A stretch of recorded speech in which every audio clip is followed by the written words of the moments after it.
Hello dear students, welcome to Career Planet. Myself Dr. Arpita Ojha, your biology mentor, and इस video में हम discuss करने वाले हैं one liner questions. One liner questions का मतलब क्या है? क्वेश्चंस ऐसे जिसके अंदर हम देखेंगे जिसके आंसर वन वर्ड या फिर वन लाइन में हो। ओके, इससे पहले हमने डिस्कस किए थे 100 MCQs, वो हमारे कंप्लीट हो चुके हैं। अगर आपने वो वीडियोस नहीं देखे हैं तो पहले वो वीडियोस भी देख लें।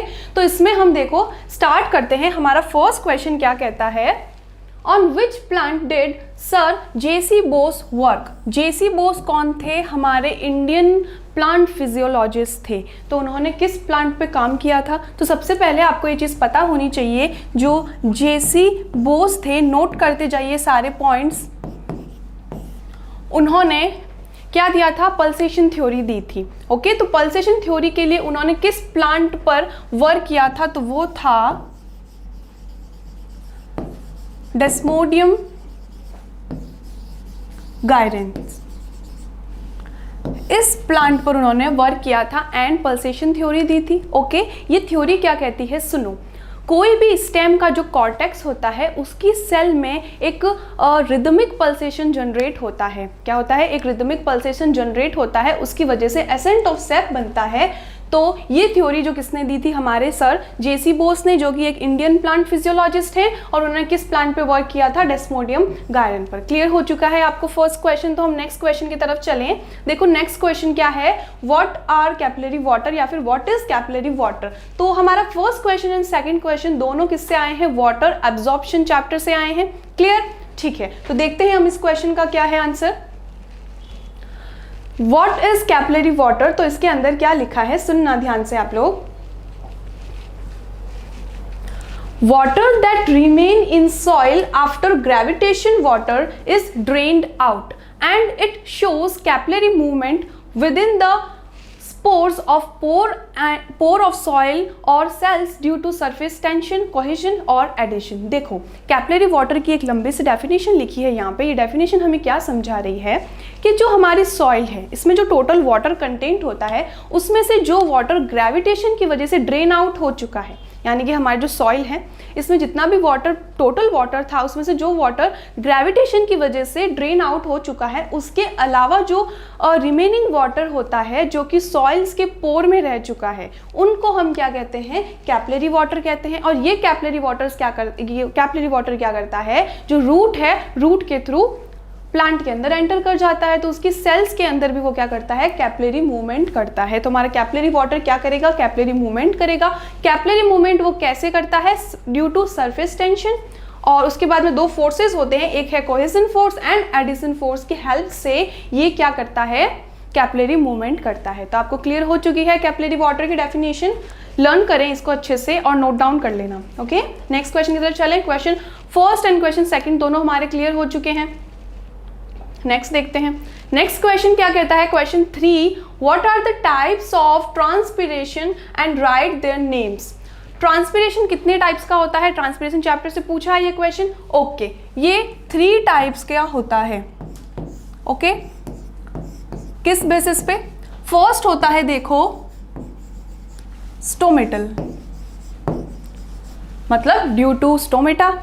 सेकंड होता है लेंटिक्यूलर, और थर्ड होता है क्यूटिक्यूलर। तीनों में क्या डिफरेंस है? अगर ट्रांसपिरेशन का मतलब क्या? वाटर लॉस होना प्लांट से, ठीक है, जो भी एक्सेस वाटर होता है वो लॉस होता है प्लांट से, वेपर फॉर्म में भी हो सकता है, ठीक है, और छोटी छोटी वाटर ड्रॉपलेट्स के फॉर्म में भी हो सकता है। तो इसके अंदर पूछा है कि अगर स्टोमेटा से अगर वाटर रिलीज होता है तो ये ट्रांसपिरेशन का कौन सा टाइप हो जाएगा? Stomatal, right. बट अगर लेंटिकल से होता है तो उसको हम कहेंगे लेंटिक्यूलर, और अगर क्यूटिकल से होता है तो उसको हम कहेंगे क्यूटिकुलर। अब बताओ क्यूटिकल एंड लेंटिकल्स कहाँ प्रेजेंट होते हैं? तो ध्यान से देखना, ये तो हो गई हमारी लीफ, ठीक है, और लीफ पर छोटे छोटे स्टोमेटास प्रेजेंट होते हैं। क्लियर? ये स्टोमेटा हो सकता है लीफ की अपर सरफेस पर हो, ठीक है, डॉर्सल सरफेस पे भी हो सकता है, या फिर दोनों सरफेस पे हो सकते हैं। तो इस तरह का अगर ट्रांसपिरेशन होता है तो उसको हम क्या कहेंगे? स्टोमेटल। लेंटिक्यूलर्स क्या होता है कि अगर किसी भी प्लांट की ब्रांचेज हो सकती हैं या स्टेम का कोई पार्ट हो सकता है, वहां पर ओपन पोर्स प्रेजेंट हो। इन ओपन पोर्स को हम क्या कहते हैं? लेंटिकल्स कहते हैं। और इसके थ्रू अगर वाटर बाहर आता है तो इसे हम क्या कहेंगे? लेंटिक्युलर। क्लियर हो गया आपको? ठीक है। और थर्ड है क्यूटिकुलर। क्यूटिकुलर का मतलब क्या होता है? देखना ध्यान से। आपने ज़ीरोफाइट्स का नाम सुना? ये प्लांट्स जो होते हैं इनके ऊपर एक कवरिंग पाई जाती है। ये कवरिंग किसकी होती है? क्यूटिकल की एक मोटी कवरिंग होती है जो कि एक्सेस वाटर लॉस से उस प्लांट को बचाती है। ओके, तो ये जो क्यूटिकल है अगर ये कहीं कहीं पर थिन हो गई है या फिर एब्सेंट है, ठीक है, जैसे आप कंटिन्यूस डायग्राम में देख रहे होंगे, यहाँ पे क्यूटिकल प्रेजेंट है, यहाँ पे क्यूटिकल प्रेजेंट है, बट यहाँ पे क्यूटिकल एब्सेंट है या फिर बहुत ज़्यादा थिन हो चुकी है, तो इस एरिया से क्या होगा? वाटर लॉस स्टार्ट हो जाएगा। ठीक है, तो ये भी एक ट्रांसपायरेशन का फॉर्म हो गया। तीनों क्लियर हो चुके हैं आपको? नोट डाउन कर लो इसे, फिर हम नेक्स्ट क्वेश्चन की तरफ चलते हैं। क्लियर? ओके, तो नेक्स्ट क्वेश्चन देखो। नेक्स्ट क्वेश्चन क्या है? Question 4, in which plants are the guttation in the morning? इसमें लिखा है कि कौन से प्लांट्स के अंदर गटेशन प्रेजेंट होता है और वो भी मॉर्निंग के टाइम। ओके, गटेशन होता क्या है पहले हम ये देखेंगे अच्छे से। जैसे हमारे सामने लीफ पड़ी है, ओके, और मॉर्निंग के टाइम क्या होता है? इसके जो एजेस हैं इस पर छोटी छोटी वाटर ड्रॉपलेट्स दिखाई देती हैं कुछ इस तरह से। लीफ के एजेस पे क्या दिखाई देती है? वाटर ड्रॉपलेट्स दिखाई देती है, तो इसको हम क्या कहते हैं? गटेशन कहते हैं। तो कौन से ऐसे प्लांट्स हैं जिसके अंदर ये प्रेजेंट होती है? तो उसके आंसर हम लिखेंगे। फर्स्ट तो होता है पोटैटो, ठीक है। सेकंड होता है कोलोकेसिया। कोलोकेसिया यानी क्या? अरबी, है ना? Okay, and third option is bryophyllum.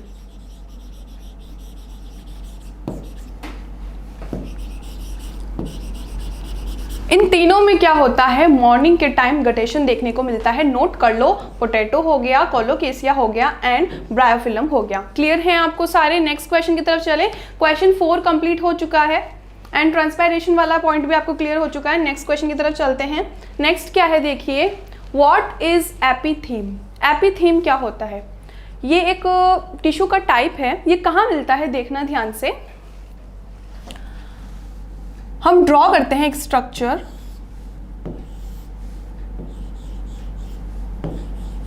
एक सेल्यूलर अरेंजमेंट है किसी भी प्लांट में। कलर चेंज करके समझाते हैं आपको इसके अंदर। ये देखो, प्लांट के अंदर इस तरह का एक सेल्यूलर अरेंजमेंट आपको दिखने को मिल रहा है और ये एक ओपन पोर दिखाई दे रहा है, ठीक है। तो जिस प्लांट में गटेशन प्रेजेंट होता है, अभी हम जस्ट पढ़ के आए गटेशन क्या होता है ना। किसी प्लांट में जिसमें गटेशन प्रेजेंट होता है वो जिन ओपन पोर्स से होता है उन ओपन पोर्स को हम क्या कहते हैं? हाइड्रेथोड्स, ठीक है। तो इसके चारों ओर जो लूजली अरेंज्ड सेल प्रेजेंट होती हैं, लाइक ये ओपन पोर है, ठीक है, यहाँ से वाटर का लॉस होने वाला है, तो इसमें जो ये क्या प्रेजेंट है? लूजली अरेंज्ड, ये जो मैंने पर्पल कलर से ड्रॉ की हैं, ये सेल्स प्रेजेंट हैं। इन सेल के ग्रुप को हम क्या कहते हैं? एपिथेम कहते हैं।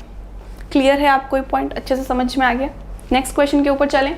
ओके, तो आपको डेफिनेशन इसी तरह से लिखनी है, इसको अच्छे से लर्न कर लेना। ओके, नेक्स्ट क्वेश्चन क्या कहता है देखो, which plant have stomata in the superficial surface of leaf? Leaf के ओनली सुपरफिशियल सरफेस के ऊपर स्टोमेटा प्रेजेंट हो, ऐसे कौन से प्लांट है? ठीक है, ओके, एक बात ध्यान से सुनना आप लोग, वो क्या है? लीफ जो होती है अगर उसके ऊपर वाले पार्ट पर ही स्टोमेटा प्रेजेंट हो तो इसको एपिस्टोमेटल कहते हैं। अगर सिर्फ नीचे पे हो तो उसको हाइपोस्टोमेटल कहते हैं, और अगर दोनों पे प्रेजेंट हो तो उसको क्या कहते हैं? एम्फीस्टोमेटल लीफ कहते हैं। बट अगर इसके सिर्फ कहाँ पे प्रेजेंट हो? सुपरफिशियल पार्ट पे ही स्टोमेटा प्रेजेंट हो तो इसके एग्जाम्पल होंगे सारे एक्वेटिक प्लांट। वो भी कैसे एक्वेटिक प्लांट होने चाहिए? फ्लोटिंग प्लांट्स होने चाहिए, ठीक है। तो अब किसके एग्जाम्पल क्या लिखेंगे? फर्स्ट एग्जाम्पल इसका हो जाएगा वाटर लिली, फर्स्ट एग्जाम्पल क्या रहेगा, वाटर लिली। दूसरा एग्जाम्पल इसका क्या रहेगा, सारे फ्लोटिंग प्लांट्स।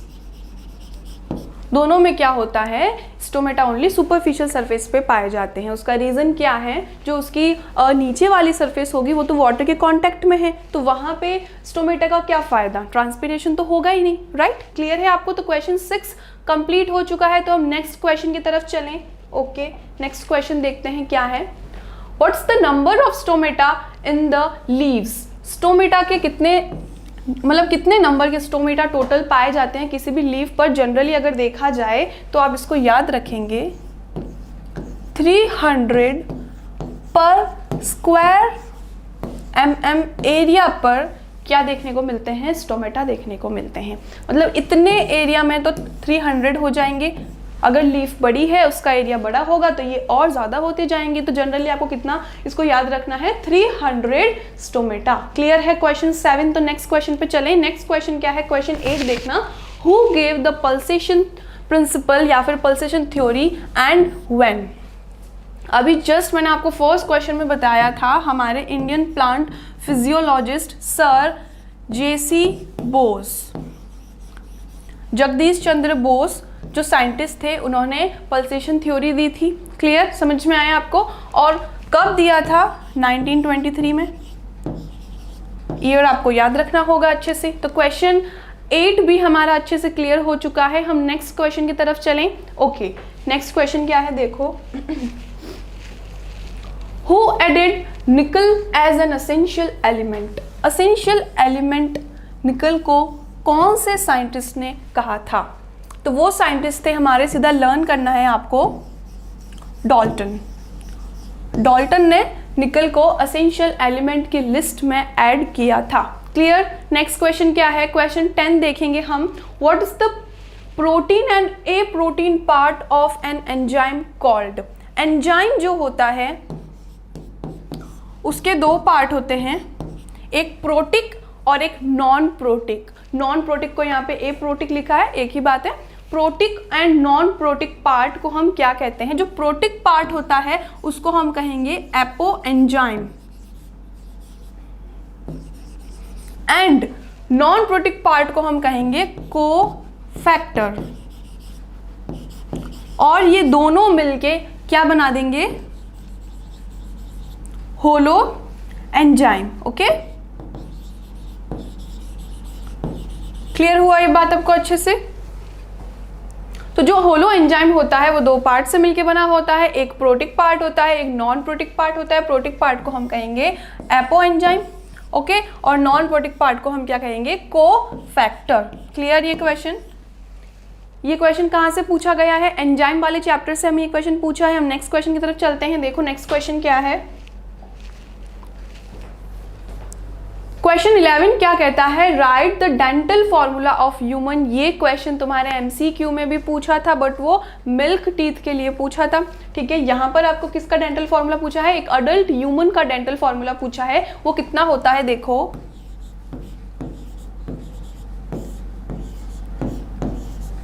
2123/2123 ये डेंटल फॉर्मूला होता है। ओके, ठीक है। अब इस डेंटल फॉर्मूला को हम कैसे देखते हैं, सुनना ध्यान से। हम सोचते हैं कि ये हमारा अपर जॉ है, ये लोअर जॉ है, ठीक है, और यहां पर टीथ कुछ इस तरह से प्रेजेंट हैं। ठीक है, समझ में आई आपको बात अच्छे से। ओके, अगर हम अपर जॉ का हाफ पार्ट देखें, ये वाला, तो उसमें क्या अरेंजमेंट रहता है, 2 1 2 3। और अगर हम नीचे वाले जॉ का हाफ पार्ट देखें तो इसका भी क्या अरेंजमेंट रहता है, 2 1 2 3। क्लियर है। ये होते क्या क्या है, ये incisor, canine, premolar and molar teeth, इस तरह का इनका अरेंजमेंट रहता है। ठीक है, तो टोटल आप काउंट कर सकते हैं, ऊपर के सारे को 2 से मल्टीप्लाई कीजिए, नीचे के सारे को 2 से मल्टीप्लाई कीजिए, टोटल ऐड करके हमारे पास कितना आंसर आ जाएगा, 32। तो डेंटल फॉर्मूला क्या रहेगा हमारे पास, 2123/2123। क्लियर। नेक्स्ट क्वेश्चन पे चलें। देखो नेक्स्ट क्वेश्चन क्या कहता है, question 12, what's the use in treatment of, what is use in the treatment of asthma, ठीक है। तो अस्थमा के ट्रीटमेंट में हम किसका यूज करते हैं, अस्थमा। ये कौन से चैप्टर से पूछा गया है आपको क्वेश्चन, ये रेस्पिरेटरी चैप्टर से पूछा गया है। वैसे तो सारे डिसऑर्डर एंड डिजीज जो कि प्लांट फिजियोलॉजी के हैं, ह्यूमन फिजियोलॉजी के हैं, वो डिलीट कर दिए गए हैं, बट फिर भी हम ये क्वेश्चन देखेंगे। जो हमारे अस्थमा है उसके लिए आप क्या ट्रीटमेंट देंगे, तो सबसे पहले हम उसमें देते हैं एक तो ब्रोंको डायलेटर्स और दूसरा हम देते हैं एंटीबायोटिक। ये एग्जैक्ट बुक की लाइन से उठाया गया है question. Bronchodilator and antibiotics हम देते हैं। ब्रोंको डायलेटर्स क्या करते हैं, अगर आपकी जो ब्रोंकाई है वो उसमें बहुत ज़्यादा क्या आ गई है, स्वेलिंग आ गई है, उसमें इन्फ्लेमेशन हो गया है, तो क्या होगा, उसका जो डायमीटर होगा वो छोटा हो जाएगा, राइट। देखो हम इसको ड्रॉ करके देखते हैं किस तरह से दिखता है। ये आपकी रेस्पिरेटरी ट्यूब है, लाइक ब्रोंकाई है, ठीक है। एक नॉर्मल ब्रोंकाई का डायमीटर कुछ इस तरह से दिखाई देता है, बट अस्थमा के टाइम क्या हो चुका है, इसमें इन्फ्लेमेशन हो चुका है और अब इतना ही डायमीटर बचा है, ठीक है। ये पूरा इस तरह से हो गया है, तो एयरवे छोटा हो गया, ठीक है, रास्ता कम हो गया ना। तो हमें क्या करना पड़ेगा, इसको वापस सही करने के लिए ब्रोंको डायलेटर देना पड़ेगा, जो कि फिर से क्या करेगा, इसको डायलेट कर देगा। एंड दूसरा हम क्या देंगे, एंटीबायोटिक्स देंगे। क्लियर है ये बात आपको अच्छे से। नेक्स्ट क्वेश्चन पे चलें। ओके, नेक्स्ट क्वेश्चन देखते हैं क्या है। What are the types of blood circulation system, write the name. Blood circulation system के हम टाइप देखें, क्या क्या टाइप्स होते हैं। 2 टाइप्स होते हैं, ओके। फर्स्ट होता है open circulatory system and second होता है क्लोज्ड सर्कुलेटरी सिस्टम।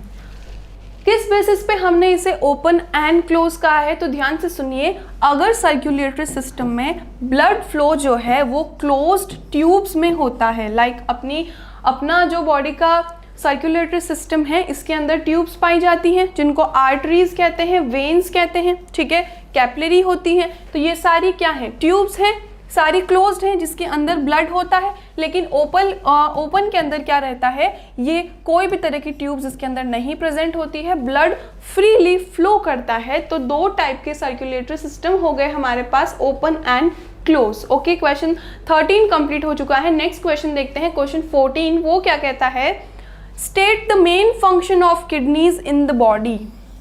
हमारी जो किडनी है उसका मेन फंक्शन क्या होता है, ये देखो किडनी का स्ट्रक्चर है, इसका मेन फंक्शन क्या है, एक्सक्रीटरी सब्सटेंस को बाहर निकालना, जो कि हमारी बॉडी के लिए हार्मफुल है। तो हमारा एक्सक्रीटरी सब्सटेंस क्या होता है, यूरिया। इस यूरिया को यूरिन के फॉर्म में हमारी जो किडनी है वो बाहर निकालती है। कैसे बाहर निकालती है, किडनी का स्ट्रक्चर कुछ इस तरह से दिखाई देता है, ठीक है। इसके अंदर प्रेजेंट होते हैं नेफ्रॉन्स। वो नेफ्रॉन क्या करते हैं, ब्लड से यूरिया का फिल्ट्रेशन करते हैं, यूरिन का फॉर्मेशन करते हैं, और वो यूरिन हमारी बॉडी से एक्सक्रीट आउट किया जाता है, अपनी बॉडी से बाहर निकाला जाता है। तो मेन फंक्शन किडनी का क्या हो गया, एक्सक्रीशन ऑफ यूरिया।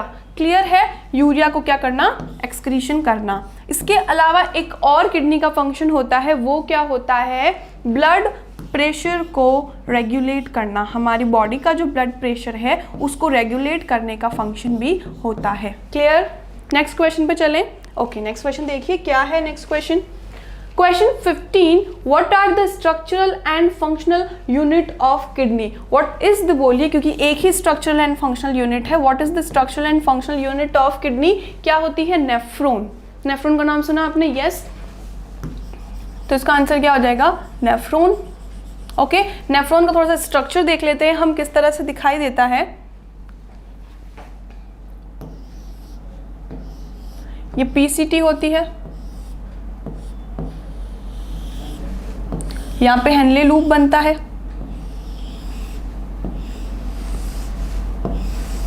ये डीसीटी होती है, और ये कलेक्टिंग डक्ट होती है, ठीक है।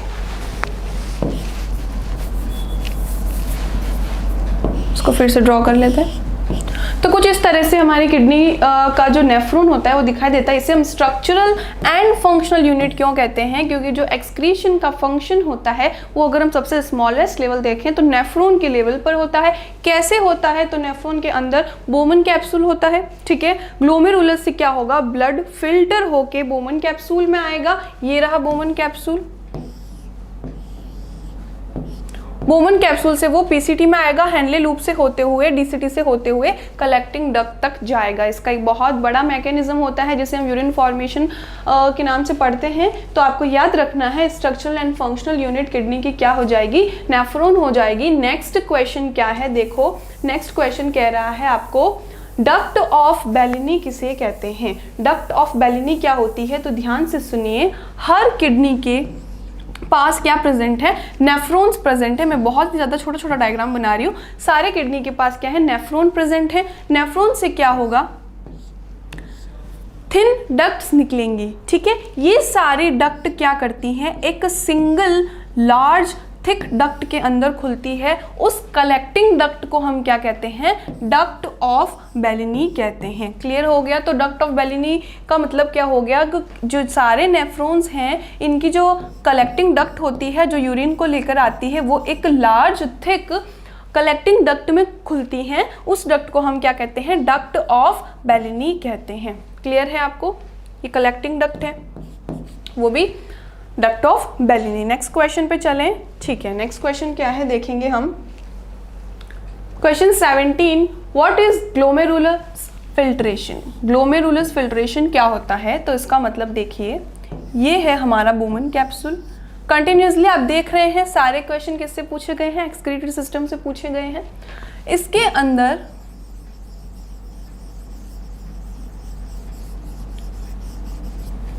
इस तरह का स्ट्रक्चर हमें देखने को मिलता है। ओके, अब हम ज्यूम करें ऐसा कि यहाँ से ब्लड आया, ब्लड इसमें पूरा फिल्टर होता है, फिर वापस जाता है और बोमन कैप्सूल में क्या होता है, इसके फिल्ट्रेट को कलेक्ट कर लिया जाता है। तो इसकी डेफिनेशन क्या हो जाएगी, filtration of blood through Bowman caps क्या कहते हैं, glomerulus is known as glomerulus filtration. Clear हुआ। फिर से देखिए, ब्लड का फिल्ट्रेशन होना ग्लोमेरुलस की हेल्प से, इसको हम क्या कहेंगे, ग्लोमेरुलस फिल्ट्रेशन। इससे क्या बनता है, फिल्ट्रेट के फॉर्म में ब्लड प्लाज्मा यहाँ पर कलेक्ट हो जाता है और उसको आगे भेज दिया जाता है नेफ्रॉन के नेक्स्ट पार्ट की तरफ। क्लियर है। चलिए हम नेक्स्ट क्वेश्चन में। ओके देखो क्वेश्चन 18 क्या कहता है, what type of shape does the Henle loop look like. Henle loop जो होता है वो किस तरह से दिखाई देता है, तो अभी हमने ड्रॉ किया था उसमें देखा था हेनले लूप, ये रहा हेनले लूप, है ना। ये होती है थिन डिसेंडिंग, उसके बाद में हो जाती है thin ascending and thick ascending part of Henle loop, ठीक है ना। तो हेनले लूप किस तरह से दिखाई देता है, किसके जैसा दिखाई देता है, इसका हेयर पिन लाइक स्ट्रक्चर अपनी बुक में लिखा गया है, ये हेयर पिन जैसा दिखाई देता है। क्लियर। और ये किस शेप का होता है, यू शेप्ड होता है। तो इसका आंसर क्या हो जाएगा, ये U shaped hair pin like structure होता है। और हेनले लूप के पार्ट भी आपको बता दिए, क्या कहते हैं, थिन डिसेंडिंग, उसके बाद में thin ascending and thick ascending part होते हैं इसके। नेक्स्ट चलें, क्वेश्चन 18 कंप्लीट हो चुका है। नेक्स्ट क्वेश्चन देखिए। नेक्स्ट क्वेश्चन क्या है, question 19, name the pathogen of gonorrhoea. Gonorrhoea का पैथोजन कौन होता है, तो गोनोरिया बैक्टीरिया की वजह से होता है। ओके, और इस बैक्टीरिया का नाम क्या है, नाइजेरिया गोनोरी। नाइजेरिया गोनोरी बैक्टीरिया की वजह से गोनोरिया होता है, ठीक है, याद रखेंगे हम अच्छे से। नेक्स्ट क्वेश्चन की तरफ चलें। नेक्स्ट क्वेश्चन क्या है, question 20, who is considered to be father of immune biology. Immune biology का मतलब क्या, इम्यूनोलॉजी, ठीक है। ये क्वेश्चन पहले भी आ चुका है। इम्यूनोलॉजी के लिए क्या नाम रखेंगे हम, क्या नाम था फादर का, एडवर्ड जेनर। ओके, क्लियर होगा। नेक्स्ट क्वेश्चन की तरफ चलें। क्वेश्चन 20 क्लियर हो चुका है। नेक्स्ट क्वेश्चन क्या है देखिए, question 21, who is called the father of endocrinology. वो क्या था? इम्यूनोलॉजी। ये क्या है? एंडोक्राइनोलॉजी। तो इसके फादर कौन थे?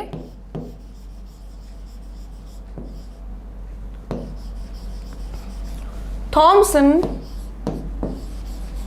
एडिसन।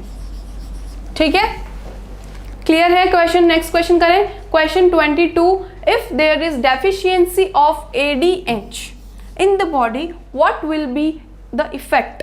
अगर आपकी बॉडी में ADH की डेफिशिएंसी हो चुकी तो सबसे पहले समझिए ADH क्या है? Anti diuretic hormone.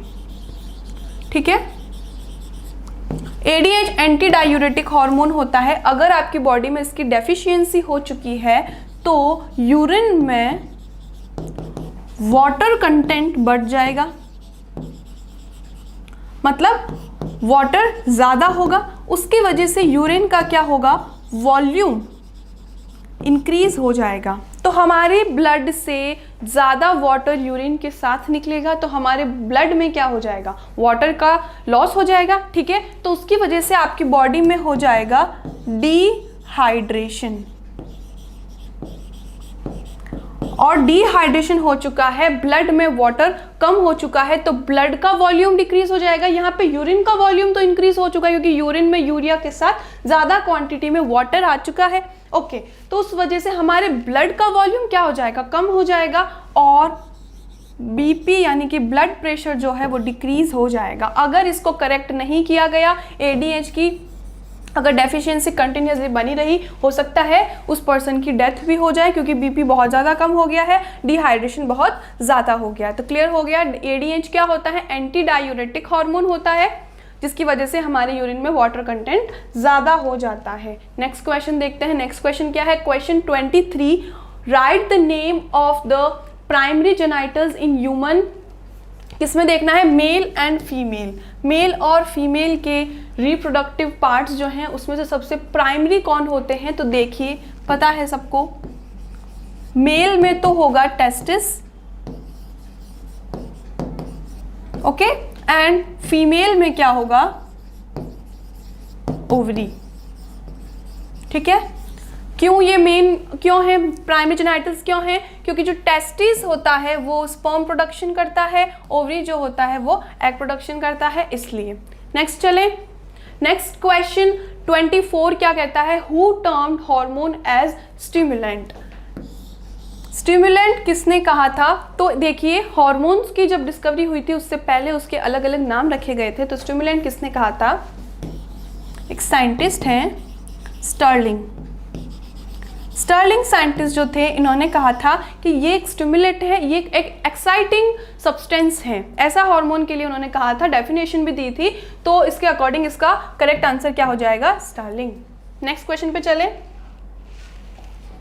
Next question क्या है? फिर से वही क्वेश्चन आ गया है, who is called father of endocrinology. ठीक है, अभी हम दोनों पढ़ के आए थे, इम्यूनोलॉजी भी देखा था, एंडोक्राइनोलॉजी भी देखा था। वो क्या थे? एक ही आंसर है, थॉमसन एडिसन। ओके, तो इस तरह से हमने 25 क्वेश्चन कंप्लीट कर लिए हैं। ये 1 लाइनर क्वेश्चंस थे। इससे पहले हमने MCQ देखे थे, अब इसके बाद हम फिर से और इसके बचे हुए क्वेश्चंस देखेंगे। तो वीडियोस देखते रहिएगा, एंड तक बने रहिएगा। Thank you.